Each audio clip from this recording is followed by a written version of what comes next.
¿Cómo puede un grano de maíz terminar convertido en un triángulo crujiente, cubierto de queso, chile, limón y listo para venderse en millones de bolsas? La respuesta está en una línea de producción que combina una técnica antigua, la nixtamalización, con maquinaria capaz de trabajar de forma continua y controlar cada detalle del producto.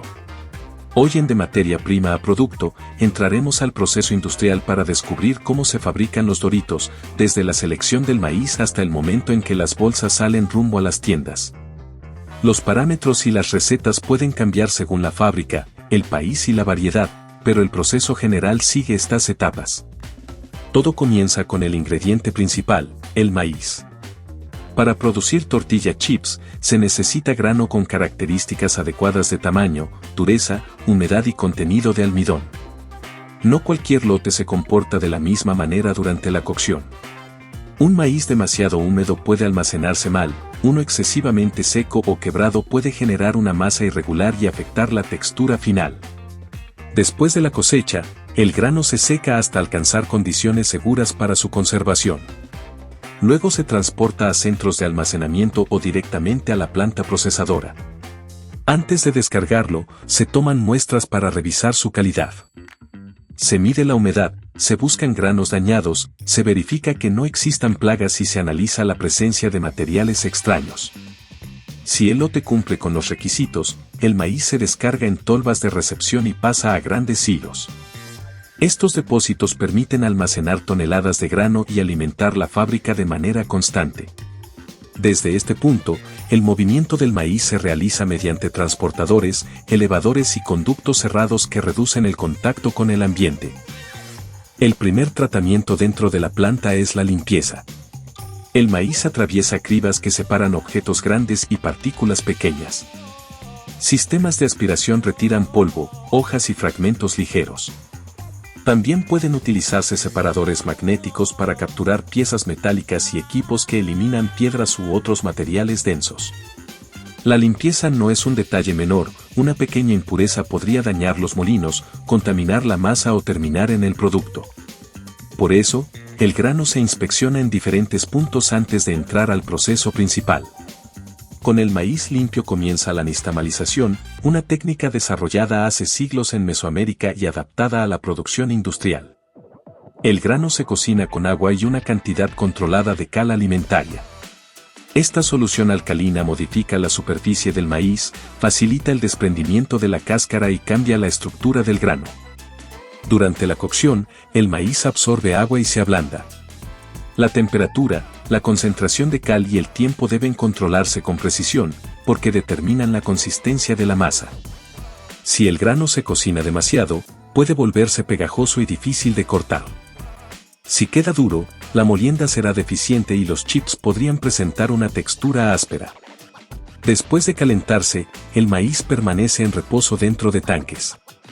Esta etapa permite que la humedad avance hacia el interior del grano y que el tratamiento alcalino continúe actuando, el resultado se conoce como nixtamal. Cuando el reposo termina, el nixtamal se separa del líquido de cocción y se lava. El objetivo es retirar parte de la cáscara desprendida, el exceso de cal y los residuos generados durante el tratamiento. La cantidad de lavado también debe regularse. Un lavado insuficiente dejaría sabores no deseados, uno excesivo podría eliminar sólidos importantes y modificar el comportamiento de la masa. El nixtamal limpio avanza hacia molinos industriales, allí discos o piedras de molienda trituran los granos hidratados hasta formar una masa húmeda. La separación entre las superficies del molino puede ajustarse para controlar el tamaño de las partículas. La masa no debe ser completamente líquida ni demasiado rígida. Necesita suficiente humedad para extenderse sin romperse, pero también la firmeza necesaria para conservar su forma. Durante esta etapa se revisan la temperatura, la humedad, la textura y la uniformidad. Dependiendo de la formulación, pueden realizar pequeños ajustes para mantener el mismo resultado durante toda la producción. Una vez aprobada, la masa entra a la formadora. 2 rodillos la comprimen hasta convertirla en una lámina continua. La distancia entre ellos determina el grosor del chip. Si la lámina queda demasiado gruesa, necesitará más energía para cocinarse y tendrá una mordida pesada. Si queda demasiado delgada, puede romperse durante el transporte o dentro de la bolsa. Mientras avanza, la lámina pasa por un cortador rotativo con figuras triangulares. En cada giro, el equipo genera una gran cantidad de piezas del mismo tamaño. La masa sobrante entre los cortes no necesariamente se desperdicia, puede reincorporarse de forma controlada a la alimentación, siempre que conserve las condiciones adecuadas. En este momento, los futuros Doritos ya tienen su forma característica, pero todavía son triángulos blandos de masa cruda. Para convertirse en tortilla chips necesitan pasar por 2 tratamientos térmicos, primero el tostado y después la fritura. Los triángulos entran a un horno continuo, donde reciben calor durante un tiempo breve. Este paso cocina parcialmente la superficie, reduce parte de la humedad y fortalece la estructura. También ayuda a crear las pequeñas burbujas y zonas tostadas que aparecen en una tortilla chip. El horno debe distribuir el calor de manera uniforme. Si una zona recibe más temperatura que otra, algunos chips pueden quemarse mientras otros quedan demasiado húmedos. La velocidad de la banda y las condiciones del horno se ajustan según el grosor de la masa y el comportamiento del lote. Al salir, las piezas están más firmes, pero todavía no tienen el crujido final. La siguiente estación es la freidora industrial. Una banda las conduce a través de aceite vegetal caliente durante un periodo cuidadosamente controlado. En la fritura ocurren varios cambios al mismo tiempo. El agua atrapada en la masa se convierte en vapor y escapa. Al disminuir la humedad, la estructura se vuelve rígida y crujiente. La superficie adquiere color y aparecen aromas tostados. Parte del espacio que deja el agua es ocupado por aceite, por lo que la temperatura y el tiempo influyen directamente en la textura y en la cantidad de grasa del producto. Los chips deben mantenerse separados y en movimiento para que se cocinen de forma pareja. Un sistema de circulación mantiene el aceite fluyendo, mientras filtros continuos retiran migajas que podrían quemarse y alterar el sabor. Además, el estado del aceite se vigila mediante controles de temperatura y calidad. Unos segundos de diferencia pueden cambiar el resultado. Si los chips salen antes de tiempo, conservarán demasiada humedad y perderán rápidamente el crujido. Si permanecen demasiado, se oscurecerá, absorberán sabores desagradables o se volverán excesivamente duros. Al abandonar la freidora, los triángulos pasan por transportadores perforados o vibratorios. Allí se elimina parte del aceite superficial, en algunas líneas también se utiliza aire para ayudar a enfriar y separar las piezas antes del sazonado. La temperatura en este punto es importante, los chips deben conservar suficiente calor y una ligera película de aceite para que el condimento se adhiera, pero no deben llegar amontonados o demasiado calientes al equipo de sabor. Ahora comienza una de las etapas más reconocibles, la aplicación del sazonador. Los chips ingresan a un tambor giratorio inclinado.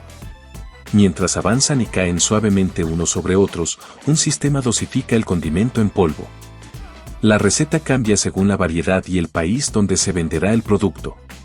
Un sabor tipo queso puede combinar ingredientes lácteos, sal, especias, acidulantes, aromas y colorantes autorizados. Las versiones picantes incorporan diferentes tipos de chile y mezclas de sabor. La fórmula exacta es propiedad del fabricante, pero el objetivo industrial siempre es el mismo, cubrir cada pieza de manera uniforme sin romperla. El tambor gira a una velocidad específica, si lo hace demasiado rápido, los chips pueden golpearse y producir muchas migajas. Si gira muy lento, el condimento puede concentrarse en unas piezas y faltar en otras. Al mismo tiempo, los dosificadores controlan la relación entre la cantidad de producto y la cantidad de sazonador. La capa de aceite que permanece en la superficie funciona como adhesivo. Gracias a ella, las partículas de sabor se fijan al chip. Por eso el condimento se aplica poco después de la fritura y no cuando el producto ya está completamente frío. Después del sazonado, los Doritos avanzan hacia el control de calidad. En una fábrica de alimentos no basta con revisar el resultado al final. Existen controles desde la recepción del maíz hasta el empaque, pero en esta zona se examina directamente el producto terminado.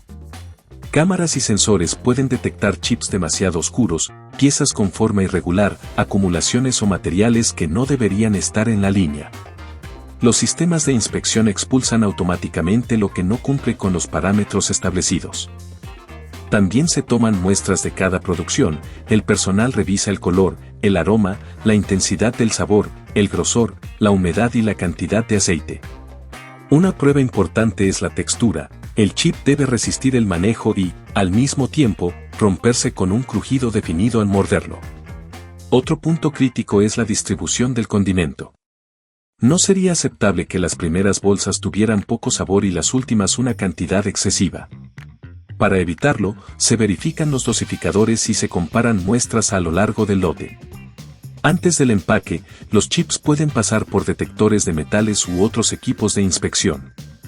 Estos sistemas forman parte de las barreras de seguridad utilizadas para impedir que un objeto extraño llegue al consumidor. Los Doritos aprobados se elevan cuidadosamente hasta la parte superior de las empacadoras.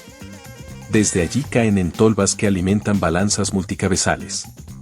Estas máquinas dividen el producto en pequeñas porciones y combinan varias de ellas hasta alcanzar el peso objetivo de cada presentación. El reto consiste en pesar con precisión un producto frágil e irregular. Una bolsa no se llena contando triángulos, porque cada pieza puede tener un peso ligeramente distinto. Se llena por peso, y el sistema busca la combinación más cercana a la cantidad indicada. Mientras se prepara la porción, una lámina flexible impresa entra a la empacadora. La máquina la dobla alrededor de un tubo, une sus bordes y forma una bolsa. Primero realiza el sello inferior. Después deja caer los chips y finalmente cierra la parte superior. Antes del sellado definitivo, el aire del interior se reemplaza en gran medida por nitrógeno. Este gas es inerte y ayuda a reducir el contacto del producto con el oxígeno, que puede deteriorar los aceites y afectar el sabor. Además, el volumen de gas crea una protección alrededor de los chips y disminuye el riesgo de que todos lleguen triturados. Por eso una bolsa cerrada parece contener mucho aire. Ese espacio no está ahí únicamente para aparentar más producto, cumple una función de conservación y protección. La cantidad que se vende se declara por peso, no por el volumen de la bolsa. Cada empaque recibe códigos que permiten identificar la planta, la línea, el lote y la fecha correspondiente. Esa información facilita la trazabilidad. Si aparece una desviación, el fabricante puede rastrear dónde y cuándo se produjo la bolsa. Las bolsas selladas pasan por verificadores de peso. Las que están fuera del rango permitido se retiran automáticamente. También se revisa la integridad de los sellos, porque una pequeña fuga permitiría la entrada de aire y humedad. La humedad es uno de los principales enemigos del crujido. Después, las bolsas se agrupan en cajas o exhibidores. Equipos automáticos organizan los paquetes, cierran las cajas y las colocan sobre tarimas. Cada tarima se identifica para controlar el inventario y el destino. Desde el almacén, el producto se distribuye a centros logísticos y puntos de venta. No necesita viajar congelado ni refrigerado, lo importante es mantenerlo en condiciones secas, evitar temperaturas extremas y proteger las cajas de golpes o perforaciones. Así, un grano de maíz pasa por limpieza, nixtamalización, molienda, formado, tostado, fritura, sazonado, inspección y empaque hasta convertirse en uno de los snacks más reconocibles del mundo. La forma triangular es lo más visible, pero el verdadero desafío está en repetir el mismo grosor, color, crujido y sabor durante miles de bolsas. Para lograrlo, la fábrica controla variables que el consumidor casi nunca ve: humedad del grano, absorción de agua, textura de la masa, velocidad de las bandas, temperatura del aceite, dosificación del condimento, peso y hermeticidad del empaque. La próxima vez que abras una bolsa, recuerda que el proceso comenzó mucho antes de llegar al supermercado. Comenzó en un campo de maíz y continuó en una línea donde una técnica tradicional mexicana trabaja junto con sensores, hornos, freidoras, cámaras y empacadoras automáticas. Esto fue, de materia prima a producto. Cuéntame en los comentarios cuál sabor de Doritos te gustaría ver fabricarse con más detalle. Suscríbete para conocer cómo las materias primas se transforman en los productos que utilizamos y consumimos todos los días.